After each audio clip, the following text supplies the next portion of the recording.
श्री गोपाळ कृष्ण भगवान की जय। लीळा नंबर 167। कुई रामाला सिद्धीचे निराकरण। सर्वज्ञ टेकडीवरून गोमटे देवाच्या देवळाकडे गेले। सोबत आपदेव भट होते। त्या उंच टेकडीवरून सभोवतालची गावे दिसत होती। सर्वज्ञ त्याला ही कोणकोणती गावे आहेत असे विचारू लागले। सर्वज्ञांनी विचारले, भाग्या हे कोणते गाव, हे कोणते गाव, हे कोणते गाव? त्याने सांगितले, हे अमुक गाव, हे अमुक गाव।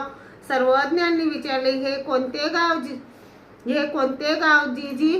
हे सिहूर, हे लासूर। येथे कुईराम नावाचा एक महात्मा होता। त्यांच्या ठाई अष्टमासिद्धी होत्या। त्यांना जर एका ठिकाणी कोंडून ठेवले तर ते दुसरीकडेच दिसायचे। तसेच एवढे हलके फुलके व्हायचे की लहान मुलांच्या खांद्यावर सहज बसून जात होते आणि ते उद्वर येते पण होते। हे ऐकून सर्वज्ञांनी स्मित हास्य केले। सर्वज्ञ म्हणाले, कलियुगी विद्यावंत नाही तर रिद्धी सिद्धी कोठून येतील? एकीकडे कोंडणे व दुसरीकडे दिसणे हे चेटकाचे कार्य, हलके होऊन लहान मुलांच्या खांद्यावर बसणे हे पवनाचे कार्य।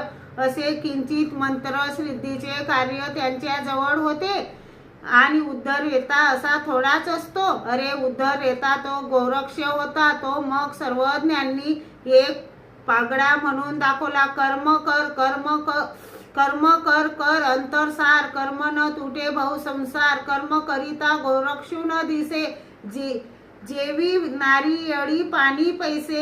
या प्रसंगी देवाने उद्धवरेत्याचे लक्षण निरूपण केले। ते असे की वज्र होळी, अमर होळी हे भैरव देवतेच्या सिद्धीचे कार्य असते। श्री गोपाळ कृष्ण भगवान की जय।